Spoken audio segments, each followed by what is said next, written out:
On a scorching July night in 1976, a battered woman pushed through the glass doors of a Ramada Inn in Dallas, Texas, wearing nothing but a blood-stained white suit and carrying exactly 36 cents in her pocket. And in that moment, the world didn't know it was about to witness one of the greatest comebacks in music history. Before we dive into this incredible story of survival and triumph, make sure to subscribe to the channel so you never miss another inspiring tale like this one. The woman was Tina Turner, born Anna Mae Bullock in Nutbush, Tennessee, and the 36 cents represented everything she had left after 16 years of marriage to Ike Turner, a union that had brought her fame, fortune, and unspeakable horror in equal measure. The night clerk at the Ramada Inn looked up from his paperwork to see a figure that seemed to carry the weight of 1,000 battles. Her face swollen from fresh bruises, her eyes hollow, yet somehow burning with a determination that made him instinctively reach for the phone to offer help. Tina raised a trembling hand and explained her situation with a clarity that surprised even herself, telling the clerk she had no money, no credit cards, no identification, but she needed a room desperately, and she promised she would pay him back as soon as she could contact someone who would help her. The clerk, whose name was Bob, and who would later recount this story with tears in his eyes during countless interviews, saw something in this woman that transcended the obvious desperation, a spark of dignity that refused to be extinguished despite the visible evidence of trauma covering her body. He made a decision that night that would become part of music folklore, handing her a key to room 29 and telling her not to worry about payment, that she could settle up whenever she was able. A small act of human kindness that gave Tina Turner the first safe space she had known in years. The events leading to that moment had been building for over a decade and a half, beginning in 1960 when 18-year-old Anna Mae Bullock first encountered Ike Turner at the Manhattan Club in East St. Louis, where she boldly grabbed a microphone during a break and sang with such raw power that Ike immediately recognized her potential as his ticket to bigger success. Their professional relationship quickly evolved into a romantic and then marital one, with Ike rechristening her Tina Turner and building the Ike and Tina Turner Revue into one of the most electrifying acts in rhythm and blues, complete with the legendary Ikettes backup singers and a stage show that left audiences breathless from coast to coast.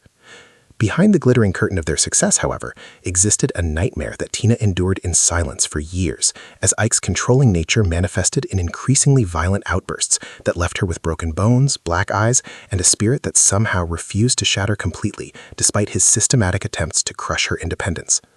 The abuse wasn't just physical, but psychological and financial as well, with Ike controlling every aspect of their earnings, leaving Tina with no access to the money her voice had generated, ensuring she remained trapped in a gilded cage where the bars were made of fear and economic dependence. By 1976, their relationship had deteriorated to the point where Tina knew that staying meant she might not survive, a realization that crystallized on July 1st during a violent confrontation in the backseat of a limousine as they traveled between Dallas and their next tour stop. Ike had been using cocaine heavily, his paranoia and rage amplified by the drug, and when he began beating Tina in the car, she made a split-second decision that would change everything, fighting back for the first time in their relationship and then fleeing the vehicle at a highway exit, running across traffic with no clear destination except away from the man who had nearly destroyed her. The Ramada Inn became her sanctuary for 2 nights, during which Tina made calls to a few trusted friends in the music industry, carefully avoiding anyone who might inform Ike of her whereabouts, knowing that his network of associates and his violent temper made her vulnerable to being found and forced back into submission. Her friend Ann Kane, who had worked with the Revue, managed to wire her enough money to cover the hotel bill and purchase a bus ticket, providing the lifeline Tina needed to begin rebuilding from absolute zero. When Tina checked out of the Ramada Inn, she made good on her promise to Bob the clerk, paying him in full and adding a generous tip that represented a significant portion of her meager resources, a gesture that demonstrated the integrity and grace that would become hallmarks of her eventual comeback. The immediate aftermath of leaving Ike was far bleaker than most people realized, as Tina found herself not just broke, but deeply in debt, with the Internal Revenue Service pursuing her for back taxes that were technically Ike's responsibility, but which she had also signed for during their marriage, leaving her owing hundreds of thousands of dollars despite having left with only 36 cents. She moved in with friends, sleeping on couches and in spare rooms, taking any gig she could find to pay for basic necessities, performing at small clubs and casinos that were a far cry from the major venues she had headlined as part of the Ike and Tina Turner Revue. Many in the music industry wrote her off as finished, assuming that Tina Turner with Ike Turner was commercially non-viable, that her career had been entirely dependent on his musical direction and production, a narrative that Tina would spend the next several years systematically dismantling through sheer force of will and undeniable talent. The divorce proceedings dragged on for years, finally concluding in 1978, with Tina making the strategic decision to walk away from all the assets and royalties from their years together, wanting nothing except her stage name and her freedom, believing that keeping the name Tina Turner was worth more than any amount of money because it represented her identity and her future. During this wilderness period between 1976 and 1983, Tina worked constantly, touring with a small band, playing Holiday Inn lounges and state fairs, slowly building a solo repertoire and refining a stage presence that was entirely her own, no longer filtered through Ike's vision or constrained by his need to be the center of attention. She also began the difficult psychological work of healing from the trauma, eventually speaking openly about the abuse in her 1981 interview with People magazine, becoming one of the first major celebrities to publicly discuss domestic violence at a time when such topics were largely taboo in mainstream media. The article sent shockwaves through the entertainment industry and beyond, with many women reaching out to tell Tina that her courage in speaking up had inspired them to leave their own abusive situations, transforming her from simply a musical performer into a symbol of survival and strength. Her manager, Roger Davies, whom she met in 1979, recognized that Tina had the potential for a major comeback if positioned correctly, and he worked tirelessly to get her in front of new audiences, eventually securing her an opening slot for the Rolling Stones in 1981 that reintroduced her to rock audiences who embraced her with enthusiasm. The true turning point came in 1983 when Capitol Records, after much convincing from Davies, agreed to sign Tina and fund a proper album, though even then the label's commitment was tentative, with executives skeptical that a 43-year-old black woman could achieve mainstream pop success in the MTV era. Tina proved them spectacularly wrong with the release of Private Dancer in 1984, an album that showcased her incredible vocal range and emotional depth, featuring the massive hit What's Love Got to Do With It?, a song she initially resisted recording because she felt it was too soft and pop-oriented, but which became her signature solo hit and won her 3 Grammy Awards. The album sold over 20 million copies worldwide, making Tina Turner one of the biggest stars on the planet and vindicating everyone who had believed in her potential for reinvention, while simultaneously stunning the industry executives who had dismissed her as a has-been just a few years earlier. Her subsequent world tours broke attendance records and established her as one of the most dynamic live performers of any generation, with her high-energy shows and iconic presence in short dresses and wild hair, creating an image of vitality and power that resonated across cultural and generational boundaries. The success continued throughout the late 1980s and into the 1990s, with albums like Break Every Rule and Foreign Affair producing hit after hit, while Tina's personal life also found stability when she began a relationship with German music executive Erwin Bach in 1985, eventually marrying him in 2013 after nearly 3 decades together.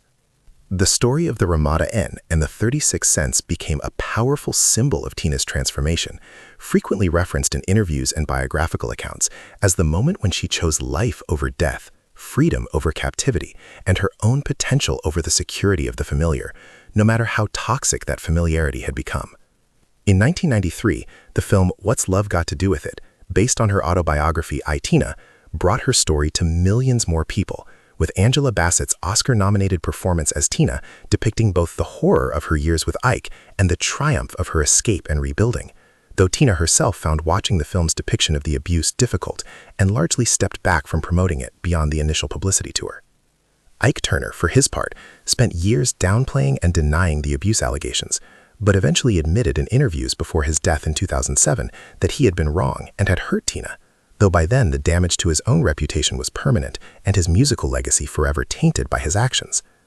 Tina's decision to forgive, which she discussed in her later years, was not about excusing what Ike had done, but about freeing herself from the burden of carrying hatred and anger, choosing instead to focus on the extraordinary life she had built from that night in Dallas when she walked into a hotel with nothing and walked out with her future.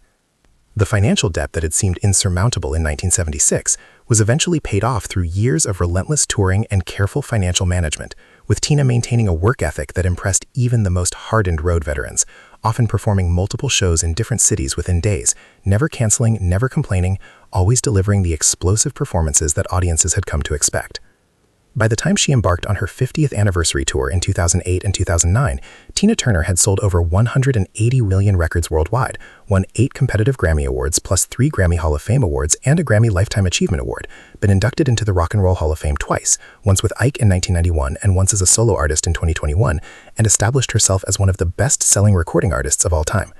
She eventually retired from performing, settling in Switzerland with Irwin, where she found the peace and stability that had eluded her for so much of her early life, though she remained a cultural icon whose influence continued to ripple through music, fashion, and conversations about domestic violence and survival.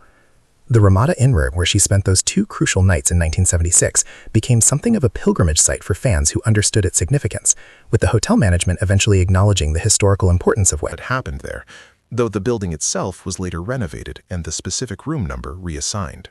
Tina's story resonated particularly powerfully with women who had experienced domestic violence, as she demonstrated that escape was possible even from seemingly impossible situations,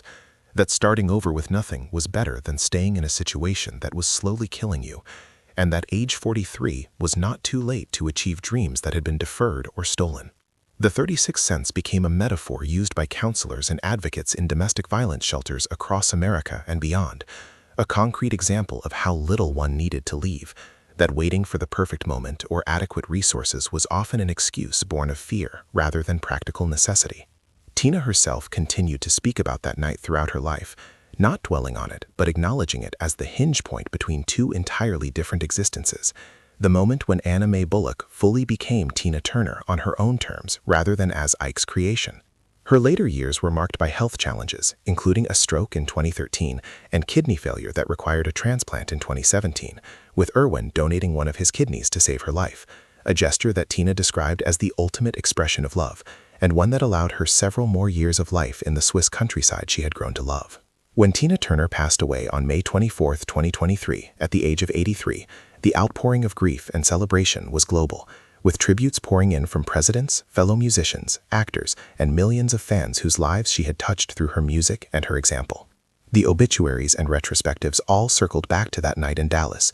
to the courage it took to walk away from everything she had known, to the faith in herself that allowed her to believe she could rebuild her 36 cents and a borrowed hotel room. The world changed forever not because of what Tina Turner did on stage, though those performances were indeed legendary, but because of what she did in that moment of crisis when she chose herself over security, when she decided that her life had value beyond what Ike Turner said it had, when she walked into a motel with almost nothing and walked out with everything that mattered, her dignity, her determination, and her unbreakable spirit that would carry her to heights she could barely imagine on that dark July night when survival itself seemed like an ambitious goal.